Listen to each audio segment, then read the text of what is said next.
नमो नमः दोस्तों, आज हम करने वाले हैं मैथ्स का ये वाला क्वेश्चन जो कि है कोऑर्डिनेट ज्योमेट्री का, जो कि 6th चैप्टर है न्यू बुक में। ओल्ड में 7 भी हो सकता है।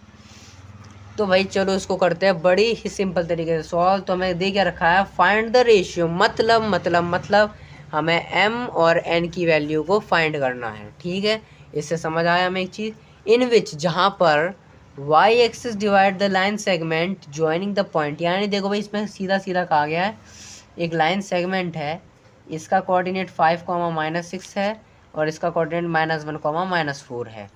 अब y एक्सिस ने, ये है y एक्सिस, इसने इस लाइन सेगमेंट को डिवाइड करा और हमें बताना है फिर इसका रेशियो क्या है। तो भैया रेशियो निकालने के लिए सबसे पहले तो हमें इसको K/1 लेना होगा। मेन चीज़, सिंपल चीज़, नॉर्मल चीज़ है। हम रेशियो निकालने के लिए इसको K/1 लेंगे। और दूसरी चीज़, अगर y एक्सिस डिवाइड कर रही है तो इसका कोऑर्डिनेट होगा 0, और अगर ही इसको x एक्सिस डिवाइड कर रही होती तो इसके कोऑर्डिनेट होते x, 0। देखिए भाई, ये बहुत इंपॉर्टेंट है। मेरा भी जो यूटी था, मैं इधर ही थोड़ा घूम गया, x एक्सिस दे रखा था बट मैंने 0, ले लिया। दैट्स वाई मेरे 2 नंबर कट गए, 1 नंबर टीचर ने लिखने का दे दिया था। ठीक है, तो ये गलती भैया आप मत करना, भी तो मेरे मिड टर्म के आएंगे। ठीक है, चलो भाई इसको फिर सॉल्व करते हैं। हमारा m रेशियो n, ये x1 y1 x2 y2 और ये हो गया xy। ठीक है, अब इसको सॉल्व करते हैं। तो हम लगाते हैं section formula. Section formula x के लिए होता है mx2 + nx1, ये होता है m + n, और y के लिए होता है my2 + ny1, ये m + n, ये चीज़ें होती हैं। तो चलो भाई अब x के लिए निकालते हैं। x हमें दे रखा है, देखो x हमें गिवन है 0, तो x = mx2 + nx1 upon m + n।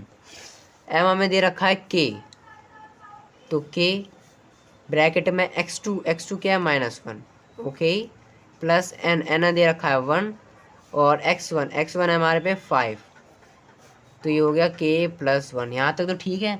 और x की वैल्यू 0 है तो 0 हो गया ये, और ये हो गया -k + 5/k + 1। जब ये चीज़ इधर जाएगी तो 0 हो जाएगी, जब ये चीज़ इधर जाएगी तो 0 हो जाएगी, तो ये हो गया 0 = -k + 5, हो गया इतना। अब ये +5 इधर जाएगा तो -5 हो जाएगा, तो -5 = -k, माइनस से माइनस कट गया, तो जो k की वैल्यू है वो हमारी आ गई 5। अब एक चीज़ यहाँ पे लिखिए, रेशियो मान निकल चुका है वैसे, k/1 को हमने k/1 ही तो लिखा था, यही लिखा था, है ना। और ये क्या आया, k की वैल्यू हमारे पे क्या आई है 5, तो 5/1 को हम 5:1 ही तो लिखेंगे। तो जो हमारा रेशियो है वो 5:1 ही तो आएगा, और यही हमें निकालना था।